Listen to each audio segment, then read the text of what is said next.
So I brought a team here today to attend the Innovate New Jersey Summit hosted by the Learning Counsel, because we do tend to gravitate towards activities where we get to meet other people who are doing innovative things. In addition to networking and meeting with other people and hearing their story, we always look forward to opportunities where there are vendors, providers of content, resources who are sharing, especially if there's kind of a breakout session where we can hear more in detail. You know, we go to trade shows where you just kind of walk around, and that's really not a great opportunity to necessarily to really get to understand a product. So some of these folks presented, we split ourselves up and got to different sessions and then came back together and talked. What did you see? So we really did not only get a chance to go to the vendors' tables and hear what they do and take some of their literature, but to hear them present and then also to field them some questions. So I think we're going to walk away from this with really some possible vendors to tackle some of our problems. Where else can you go and really interact with that many vendors at once, and then talk to people at your table? Hey, has anybody used this, or what did you hear? So you know, we walk away with instant feedback on those things too. We had an opportunity with a panel to discuss our partnership with A. Harry Moore School, how we really took to heart the idea of Innovate NJ as a partnership, as a pairing. Other districts I know have just shared best practices between them, but we've been focusing on our relationship.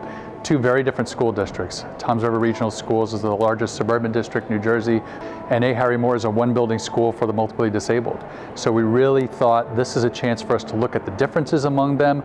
I know they're working on innovations that are particular to their population. We're working on innovations based on being a Jersey Shore district, a district that was really severely hit by Hurricane Sandy. So we've been recovering from that. Our budget took a big hit on that. So this relationship has been about getting to know each other, about seeing differences, about looking at their innovations, them looking at ours. Now we've got all this digital ability using digital platforms to get that stuff to kids. Now let's concentrate on what they can do with it. How can they apply it in their lives? How can we talk about their future careers? And so that's a very exciting time, because it's going to make it more engaging and more meaningful to kids. Whereas before, I think, you know, kids, I've heard kids say this. We had a student panel today. Kids really feel like they come to school and they have to gear down. They kind of have to shut down, because the stuff they're engaged in at home is so much more interesting to them. I want to bring that stuff back into the classroom. Let's see what you're doing individually. You know, there have been a few vendors here today that really that's their pitch. They really are looking at using digital content and digital means to personalize education. If we're asking questions that students can Google the answer to, then we're not asking the right questions.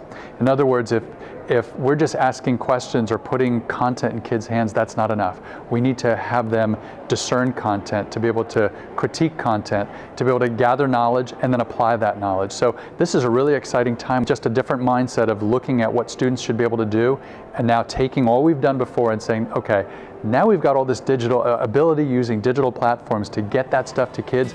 Now let's concentrate on what they can do with it.